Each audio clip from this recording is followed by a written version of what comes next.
about a fellow named Artful Eddie. Now, Artful Eddie lacked nothing. He was the slickest of the slick lawyers. He was one of the roars in the Roaring Twenties. A friend of Al Capone, he ran the gangster's dog tracks for him, and he mastered the simple technique of fixing the race by overfeeding 7 dogs and then betting on the 8th. Wealth, status, style. Artful Eddie lacked nothing. So what drove him to turn himself in? Why did he offer to roll over on Al Capone? What could possibly have been his motive? Y'all know who Al Capone is? I know. Mm-hmm. Y'all know? Youngins? I read a book that's called Al Capone Shine My Shoes. Well, he was a very famous gangster, right? This guy was brutal, right? And back in the day, mafia, crime, I mean, it's still around today, but he was a very, very powerful person in Chicago. So, what did Eddie have to gain? Didn't Eddie know the consequences of rolling over on Al Capone? I mean, he knew, but he'd also made up his mind. So what did he have to gain? What could society give him that he didn't have? He had money, he had power, he had prestige. So what was the deal? Eddie revealed the important thing, the reason that he decided to do what he did, and it was his son. Eddie had spent his life with the despicable. He had smelled the stench of the underground long enough. For his son, he wanted something more, something better. He wanted to give his son a name. And to give his son a name, he would have to clear his own. Eddie was willing to take a risk so that his son could have a clean slate. Now, Artful Eddie, he never saw his dream come true. After Eddie rolled, the mob remembered. 2 shotgun blasts silenced him forever. Was it worth it? For the son, it was. Artful Eddie's boy lived up to the sacrifice. He's one of the best known names in the world. But before I talk about the son, let's talk about the idea of risky love. Love that takes a chance. Love that goes out on a limb. Love that makes a statement and then leaves a legacy. Sacrificial love. Love which is unexpected, surprising, stirring others to something. Acts of love that steal the heart and leave impressions on the soul. Now these kind of acts of love, they're never forgotten. Such an act of love was seen in the last week of Jesus' life. A demonstration of devotion that the world is never going to forget. An act of extravagant tenderness in which Jesus wasn't the giver, he was the receiver. So picture that scene. There's this cluster of friends. They're encircling Jesus because they're at the table. They're sharing a meal together. The city is Bethany, and the house is owned by a guy named Simon, better known as Simon the leper, but not anymore. Now he's just Simon. He once was Simon the leper. I don't know when Jesus healed him. We don't know exactly in the stories, but we do know what he was like before Jesus healed him. A leper's life was brutal. You can't feel your fingers. Stuff starts falling off pieces of your body. Stooped over, fingerless hands maybe. Tattered wrap hiding the face except for 2 screaming eyes that say, man, I'm in pain and no one will touch me and no one will talk to me. But that was before Jesus' touch. Was this Simon the one Jesus healed after he delivered the Sermon on the Mount? It could have been. Was he one of the 10 who returned? Was he the one who returned to say thank you instead of the 10 who ran? Was he one of the 4,000 Jesus helped at Bethsaida? Or was he one of the nameless myriads the gospel writers didn't take time to mention? We don't know. But we know that he had Jesus and his disciples over for dinner. A simple act, but it must have meant a lot to Jesus. I mean, after all, the Pharisees are already clearing out a cell for him. They're getting ready for their plot to put him to death. It's not going to be long until they finger an accomplice. Man, could it be that the whole lot of them will be on wanted posters by the end of the week, these people around Jesus as they're sitting there in this last dinner that they have together? Not the Last Supper. The last time kind of the whole group gathered.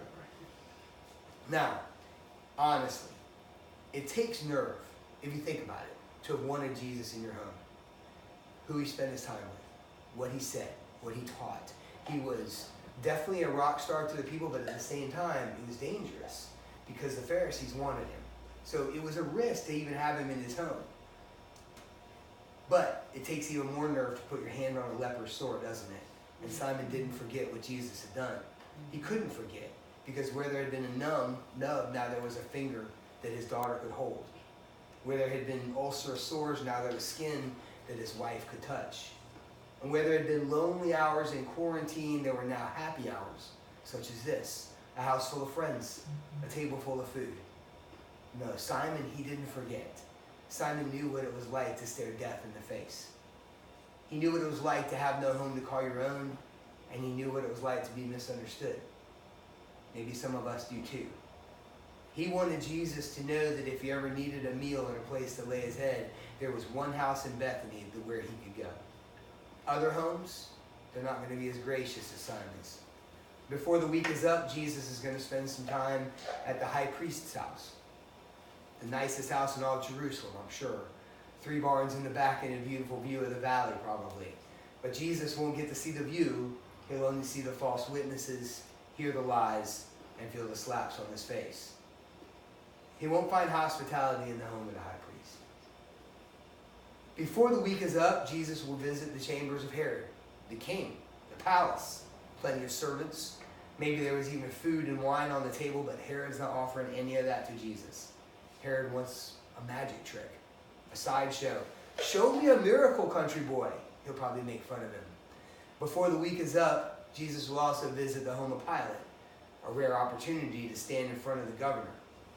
Should be an honor, should be a moment to remember, but it won't be. It's a moment that the world would rather forget, as I went over a couple of weeks ago.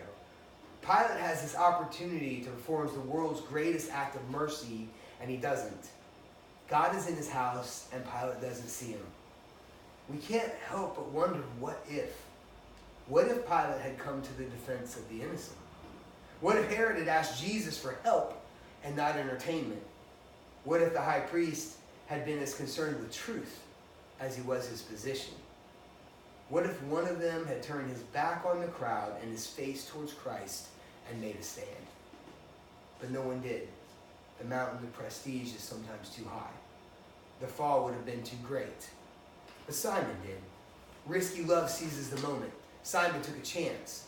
He gave Jesus a good meal. Not much, but more than most.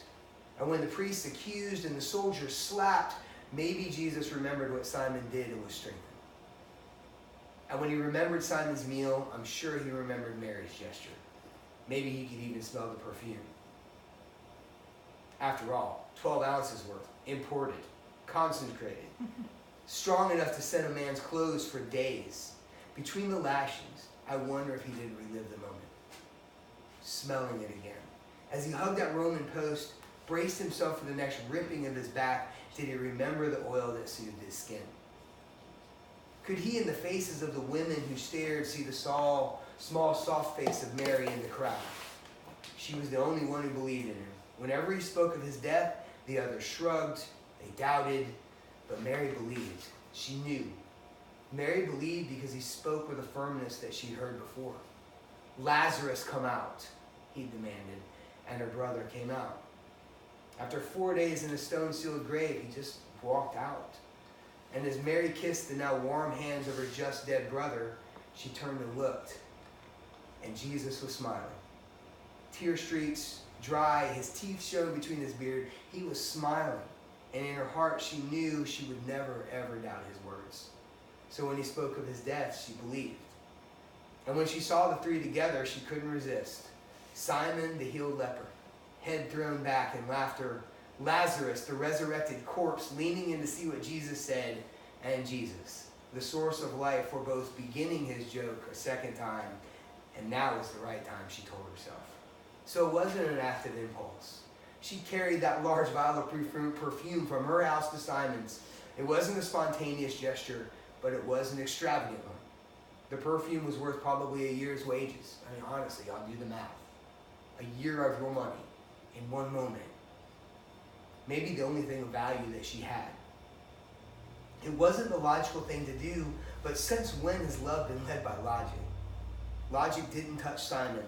Common sense didn't weep at Lazarus' tomb. Practicality didn't feed the crowds or love children.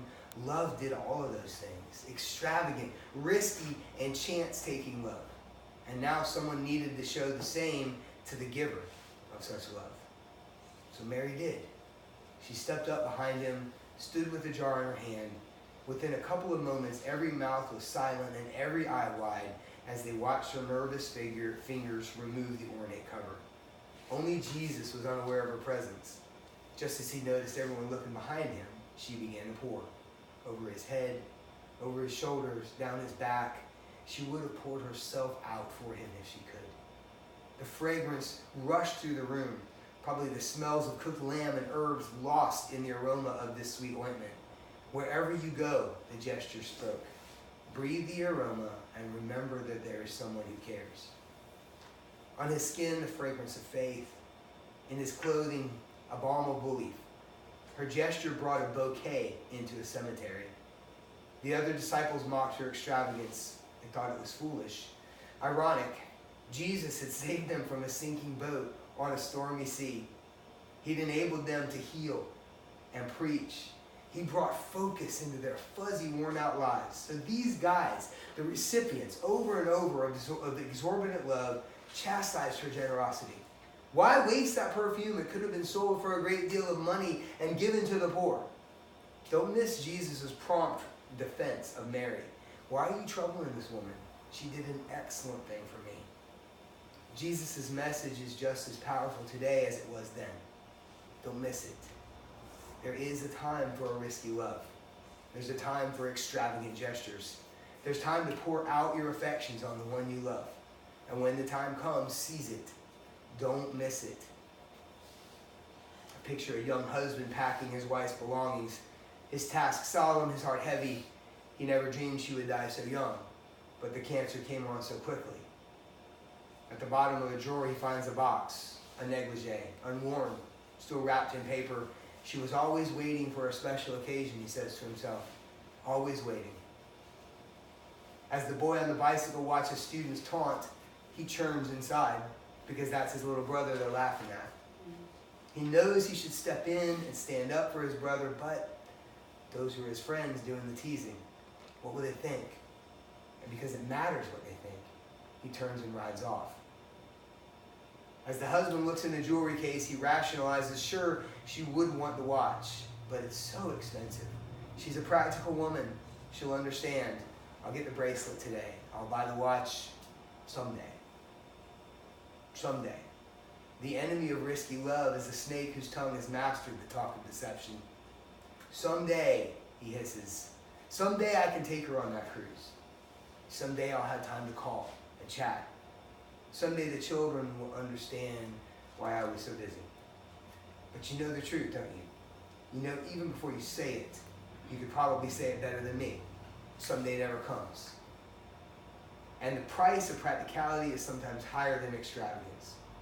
But the rewards of risky love are always greater than its costs. So please make the effort and invest the time. Write a letter if you need to. Make the apology. Take the trip.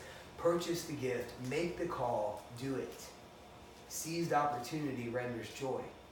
Neglected brings regret. The reward was great for Simon. He was privileged to give rest to the one who made the earth. Simon's gesture will never be forgotten, and neither will Mary's. Jesus promised wherever the good news is preached, we heard about it tonight. What this woman has done will be told, and people will remember her. Simon and Mary, examples of the risky gift given at night, which brings me back to Artful Eddie. The Chicago mobster who squealed on Al Capone so his son could have a fair chance. Had Eddie lived to see his son Butch grow up, he would have been proud. He would have been proud of Butch's appointment to the Naval Academy at Annapolis. He would have been proud of the commissioning as a World War II Navy pilot. He would have been proud as he read of his son downing 5 bombers in one night over the Pacific, saving the lives of hundreds of crewmen on the USS Lexington. The name was cleared. The Congressional Medal of Honor that Butch received was proof. When people say the name O'Hare in Chicago, they don't think gangsters, they think aviation heroism. And now, when you say his name, you got something else to think about. Think about the undying dividends of risky and sacrificial love. Think about it the next time you hear it. Think about it the next time, if you ever do, fly into an airport named after the son of a gangster gone good, the son of Eddie O'Hare. Think about what you do in this life and whose lives you can impact with just the smallest of gestures. You know, take a stand. Say the things that need to be said in love. Amen. Amen.